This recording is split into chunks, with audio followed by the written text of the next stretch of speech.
anxious little garlic person.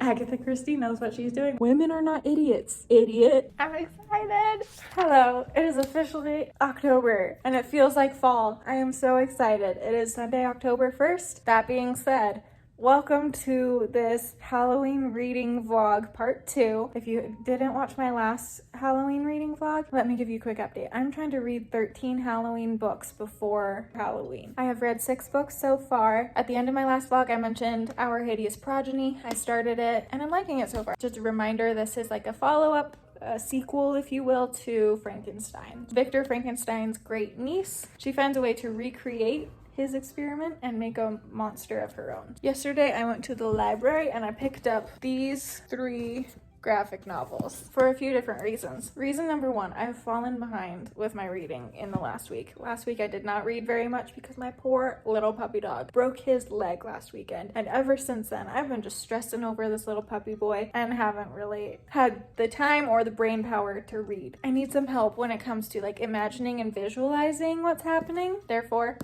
picture books. And also, look at these, they're so cute. So those are the reasons I picked up these graphic novels. And these 2 are about a little personified living bulb of garlic, a little anxious bulb of garlic who just wants to sit in her garden and take care of her plants all day.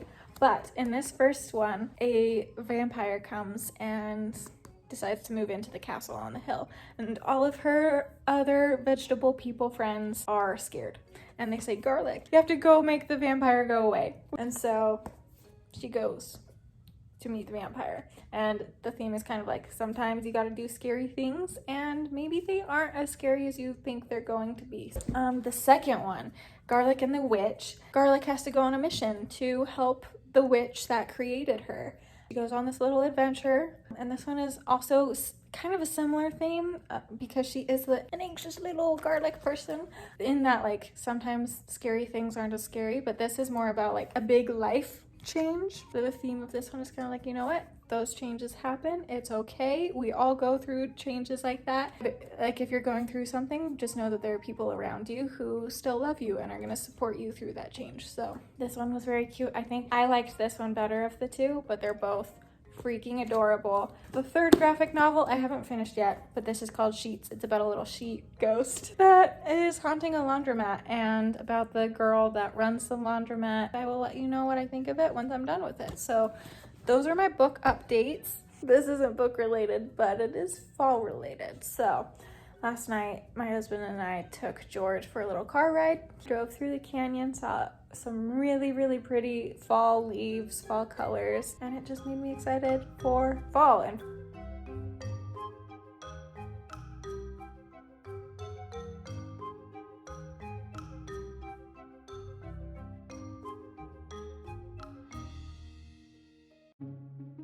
it is dark and gloomy outside, so I'm gonna try and film this quickly before it gets too dark. But I finished Sheets last night.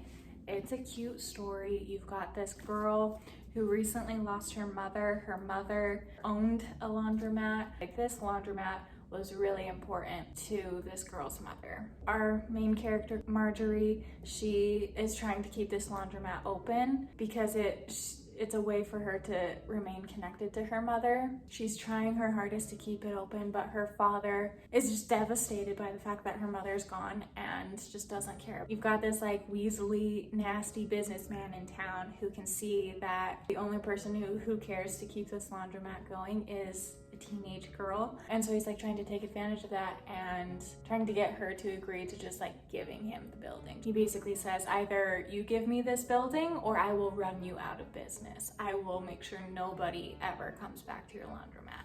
And then we have this ghost whose name is Wendell, who comes back to the land of the living from Ghostland and sees this happening and decides to help out. And it's a cute story. In the end, spoiler warning, in the end everything works out. Marjorie is able to keep her laundromat. The Wendell and some other ghosts help her to keep it going. I thought it was cute. I really like the ghosts. I love that they just have these big round eyes. It's just a sheet with big round eyes. I think it's cute. I like the color palette of this. The story itself is pretty cute. The one thing that I wish were different that I would change is like I want more of Wendell's story. I want to know why he decides to help Marjorie. I want to know more about him, about like what happened to him.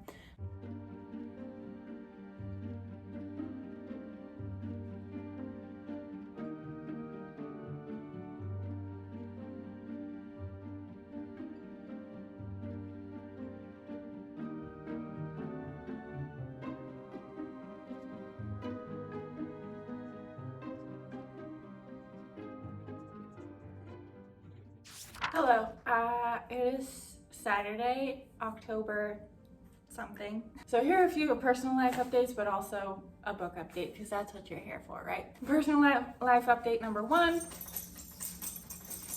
George is behind me right now and he's doing well. He's recovering pretty well, he's taking it pretty well, and he's doing great. Personal life update number two. On Thursday night, Matt and I went to see Macklemore in concert. It was super fun. He just has so much energy. You can tell he was just having a blast. He was just jumping and dancing. We were jumping, we were dancing. I walked 4.5 miles at that concert. 4.5 miles. Quite a bit. Personal life update number four. I promise this is the last one. Tonight, my cousins are coming over for a little cocktail night. I'm gonna have some like charcuterie and it is gonna be so fun. All right, that's all for the personal stuff. Now on to book stuff. I have been reading this. We have finally started recreating Victor Frankenstein's experiment. Henry and Mary both have an interest in like fossils and like ancient natural history, right? And they are trying to reanimate this ancient sea creature. Yeah, it's a lot of fun. In the 1850s, science was not really a thing that women were encouraged to go into. They weren't really encouraged to have careers at all, period. So Mary has to kind of like do this vicariously through her husband and kind of like help him with stuff, and that's how she's able to be involved with this thing that she's really interested in and passionate about, which is just frustrating. Those are my thoughts. Thank you for listening.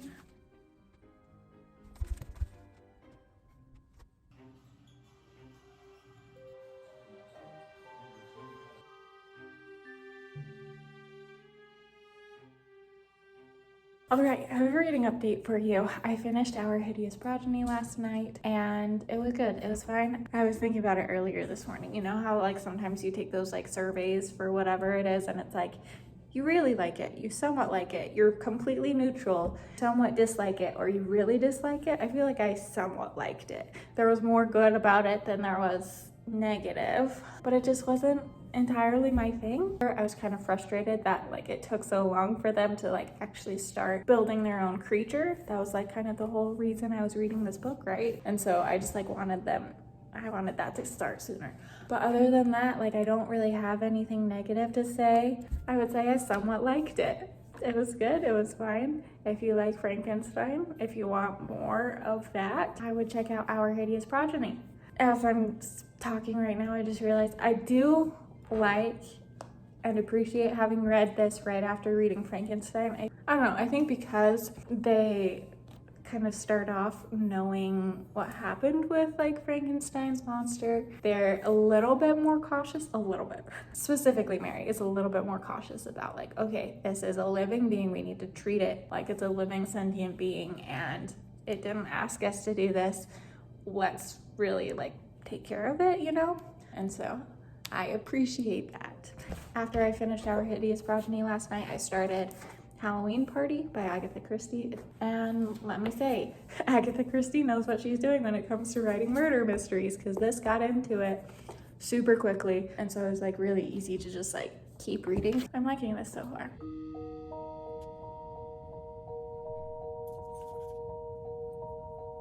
Happy Friday the 13th.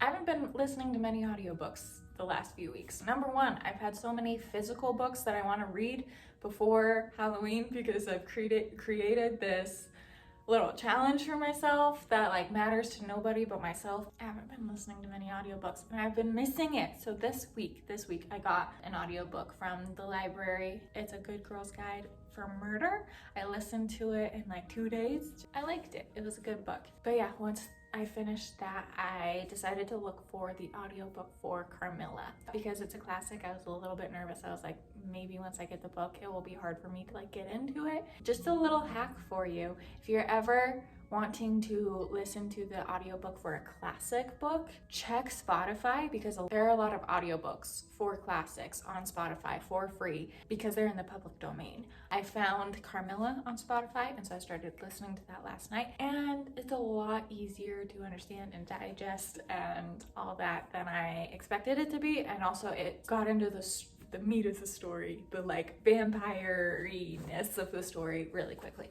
which I feel like was good for me, good for the reading momentum. I'm liking it a lot more than I expected. That's all for now. Welcome back. It is Monday, October, and I have many things to talk about. Number one, I finished listening to Carmilla on Friday. Here are my thoughts. If you want to start reading classics, but you don't know where to start, you're kind of nervous about it, I would suggest Carmilla. I feel like it's a good place to start. It's 100 pages, so it's really quick. It's really easy to understand. The story is just kind of spooky and interesting, and it definitely kept me interested. I had a lot of fun with it. Big complaint for me, and I think this is just like the time in which it was written and the fact that it's written by a man. But the main character of this book is a 19-year-old girl. She's been bitten by a vampire. She doesn't realize she's been bitten by a vampire, even though it's kind of obvious. And then to make it even more obvious, an old family friend comes to visit and explains the story of how his daughter died because she was bitten by a vampire. Her story and like her circumstances, 100% exactly like what's happening to this girl. And this girl's just listening to this story like, oh wow, what a coincidence. It never clicks in her head that like, oh wow, if she was bitten by a vampire, so was I. It never clicks in her head. And I'm like, okay, come on, Jay Sheridan LeFanu. Women are not idiots, idiot. But yeah, it was a fun time. It reminded me just how much I like the spooky gothic kind of story where you have this like old house and like weird things are happening. There's like a supernatural being of some sort. It reminded me how much I like stories like that. Into my next little update that I want to talk about. My husband and I watched the new Haunted Mansion movie on Friday night and I had so much fun with it. Once the movie was over, I immediately wanted to like rewind and like play it over again. Yes, this is it. But it was fun. I feel like I got all of, or at least most of, the like Easter eggs that were hinting at like things in the ride or like other classic Disney things. Another spooky watching experience recommendation from yours truly is Over the Garden Wall, and it's a mini series. It's 10 episodes. Each episode is about 10-11 minutes long, so it's like the length of a movie, but I would highly recommend it. It's very like spooky, mysterious. I never knew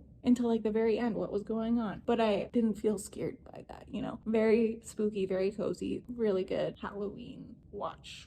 I finished reading Halloween Party, Agatha Christie's Halloween Party, yesterday. It was good, but definitely not as good as the other Agatha Christie's I've read this year. This one, the murder happens within like the first couple of pages, and then, you know, Poirot, who's our detective, he shows up, he starts interviewing people, and the first like 4 people he interviews say like the exact same thing. Is this really necessary to just like copy and paste the same interview over and over again? But then after that, you start to get some more information, some more like unique things start to be said. Then it starts to get interesting. But like in the beginning of this investigation, I was just like, so picked up my last book of this Halloween reading challenge extravaganza vlog from the library yesterday, and it is Cazadora, which is the sequel to Lobizona. So we're bringing it full circle. We're finishing things off with Cazadora, and I'm excited!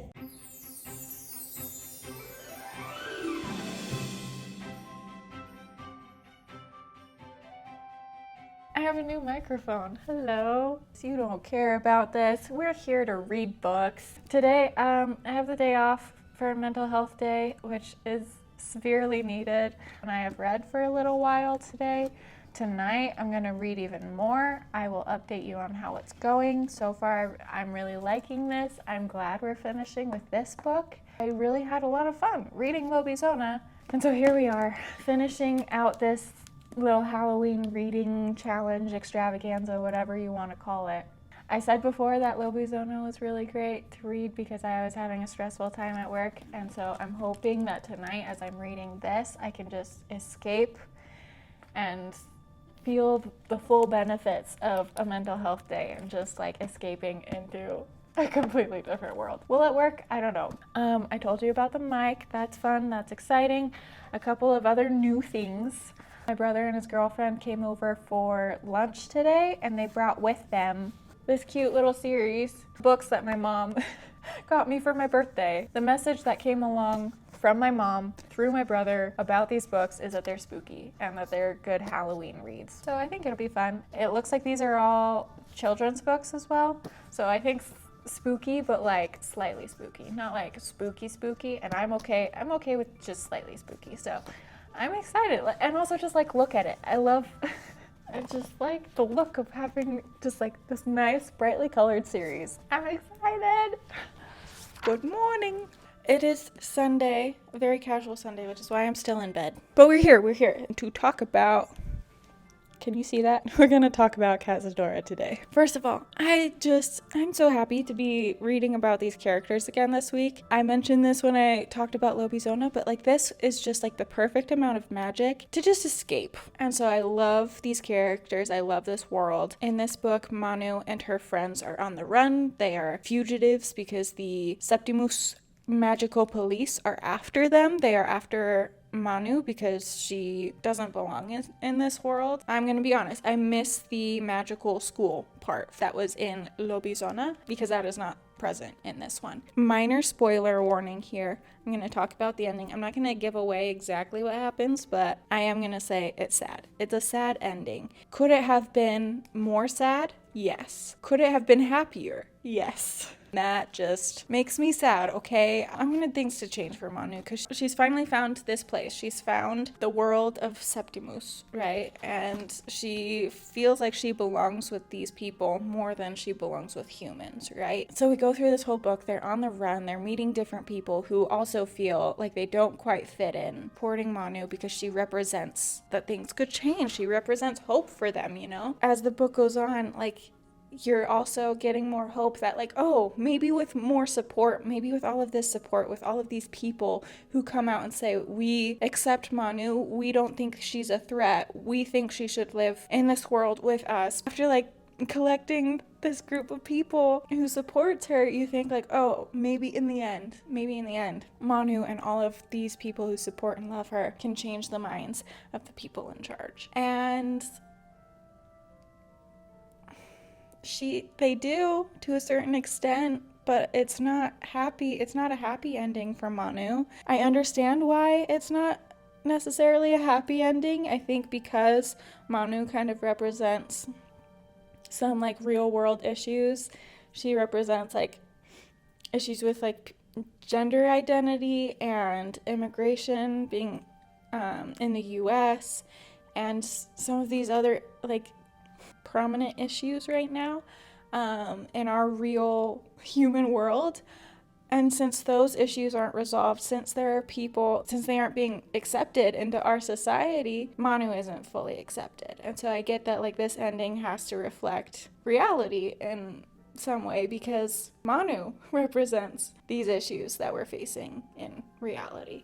Again, I'm just going to reiterate what I said when I reviewed Lobizona, and that is just that, like, I really love how this little series, these two books, are able to weave, like, real-world issues in with this, like, fantastical, magical story. I think it's really great, and I hope that that means more people pick up these stories and think about the real-world issues. That they consider that, like, there are people who are being mistreated and hurt, and, like, maybe we can do something to change that. Anyway, this is the last book of my Halloween reading challenge extravaganza. Thank you so much for watching me and listening to me talk about 13 Halloween books. If you missed my first reading vlog where I talked about Lobizona, you can click the button up here and watch that vlog and hear my thoughts on Lobizana. Thank you for listening to me ramble about books. I hope you have a happy Halloween, and I will talk to you in my next video. Bye!